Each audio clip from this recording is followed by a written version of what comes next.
জাতীয় সংসদ সদস্য, আমিরে জামাত, বাংলাদেশ জামাত ইসলামীর আমির ডাক্তার শফিকুর রহমান এমপি। হ্যাঁ, এটা নিয়ে তোলপাড় সৃষ্টি হবে। 21শে ফেব্রুয়ারি কি ঘটতে যাচ্ছে, আপনি বিষয়টা কিভাবে দেখেন মন্তব্য করে জানাবেন, কারণ এটা জামাতের রাজনীতির একটা সিগনিফিক্যান্ট প্যারাডাইম শিফট হতে যাচ্ছে। বরং 85 বছরের ইতিহাসে জামাত আরেক নতুন অধ্যায়ে প্রবেশ করতে যাচ্ছে। দর্শক, আমিরে জামাত শহীদ মিনারে যাবেন। এই শহীদ মিনার নিয়ে ইসলামপন্থীদের মধ্যে নানান পারসেপশন রয়েছে, নানান স্কুল অফ থট রয়েছে। নর্মালি শহীদ মিনারকে এদেশের অধিকাংশ ইসলামপন্থীরা মনে করে ওটা একটা শিরকি জায়গা, ওটা বেদাত। বিশেষ করে আহলে হাদিস বা সালাফি প্রচারণার ফলে এই পারসেপশনটা জোরালো এবং জামাত সহ ইসলামপন্থী নেতারা শহীদ মিনারে অতীতে কখনো যায়নি, যার ফলে এটা এক প্রকার সম্মতি যে না, ওখানে যাওয়াটা এটা সঙ্গত নয়। কিন্তু আমিরে জামাত এবার শহীদ মিনারে যাবেন, প্রধান বিরোধী দলীয় নেতা শহীদ মিনারে যাবেন। এখন শহীদ মিনারে, এরপরে 26শে মার্চ ডেফিনেটলি, 16ই ডিসেম্বর ডেফিনেটলি আমিরে জামাত স্মৃতিসৌধে যাবেন। তো স্মৃতিসৌধ, শহীদ মিনার, এগুলোকে ইসলামপন্থীরা নেগেটিভলি দেখে এবং জামাতের প্র্যাকটিস সেটাকে সম্মান করা, কারণ জামাত কিন্তু এইসব জায়গায় যায় না। যদিও আমিরে জামাত মতিউর রহমান নিজামী শহীদ মিনারে গিয়েছিলেন এবং সেটা নিয়ে কিন্তু অনেক সমালোচনা হয়েছিল। এবার কি হতে যাচ্ছে, এটা কিন্তু একটা উত্তেজনাকর বিষয়। সোশ্যাল মিডিয়া, আলেম ওলামাদের সমালোচনা, ফতোয়া কয়েকদিন চলতে থাকবে। তো বিষয়টা কি, আমরা এটা পর্যালোচনা করব ঠান্ডা মাথায়, ধীরে সুস্থে, বাস্তবতা নিয়ে। আমি অনেকদিন যাবত এই বিষয়ে কথা বলে আসছি, কিন্তু সেটা একদম আলাদা কোনো টপিক ছিল না, পার্ট অফ অন্য টপিক। কিন্তু এবার ডিটেলস বলবো, একদম স্পষ্ট ক্লিয়ার অবস্থান ক্লারিফাই করব, ভিভিড অবস্থান। দর্শক, জামাত ইসলামী প্রেস রিলিজ দিয়ে যেটা জানিয়েছে, 20 ফেব্রুয়ারি দ্বিতীয় রমজানের ইফতারের আগ মুহূর্তে জামাতের এই প্রেস রিলিজ, যেটা গণমাধ্যমে এখন পর্যন্ত হয়তো বা আসেনি, জামাত গণমাধ্যমগুলোতে এই প্রেস রিলিজ জাস্ট পাঠিয়েছে।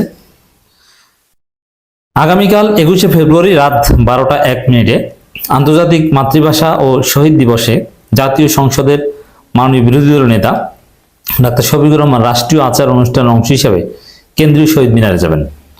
11 দলীয় ঐক্যের নবনির্বাচিত সংসদ সদস্যগণ তার সঙ্গে অংশগ্রহণ করবেন। এর মানে আমির হামজাও যাবেন, আরো যারা আলেম আছেন, রংপুরের এক বিখ্যাত আলেম আছেন যিনি সংসদ সদস্য হয়েছেন, এরাও কিন্তু শহীদ মিনারে যাবেন। It's very significant. এর মানে বাংলাদেশের রিলিজিয়াস ডিসকোর্সের একটা প্যারাডাইম শিফট হতে যাচ্ছে।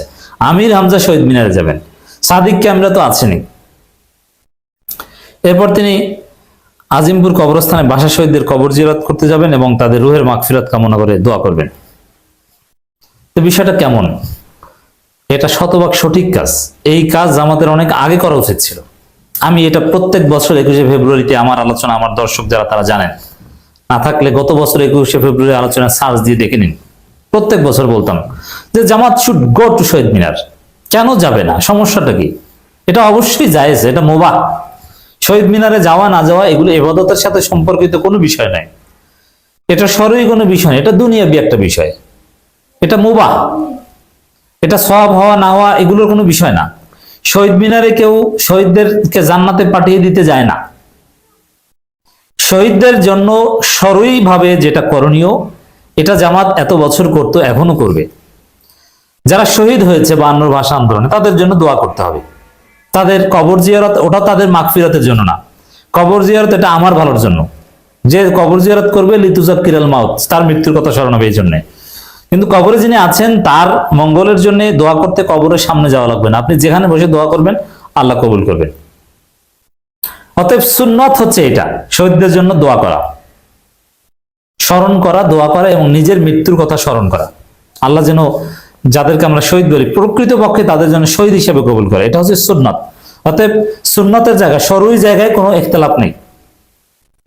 শহীদ মিনারে যাওয়া, একটা জায়গায় যাওয়া, এটা শরীয়তের সাথে, ধর্মের সাথে সম্পর্কিত কোনো বিষয় না। রাস্তাঘাটে হাঁটা, সংসদে যাওয়া, পার্কে যাওয়া যেরকম, পেপার পত্রিকা পড়া যেরকম, ওইটা ওইরকম। অতএব শহীদ মিনারে যাওয়া না যাওয়া এর সাথে ইবাদতের কোনো সম্পর্ক নেই, সুন্নত বেদাতের কোনো সম্পর্ক নেই, এটা আপনাকে আগে বুঝতে হবে। অতএব ওখানে যে কেউ যেতে পারে। শহীদ মিনারের সামনে থেকে কি আহলে হাদিস আলেমরা যান না? যান। অতএব এটা কোনো ব্যাপার না, ওটা একটা আল্লাহর জমিনের একটা পার্ট, সেখানে যেতেই পারেন, এখানে সেখানে যাওয়া 1000 বার কোটি বার জায়েজ। এরপর হচ্ছে শহীদ মিনার।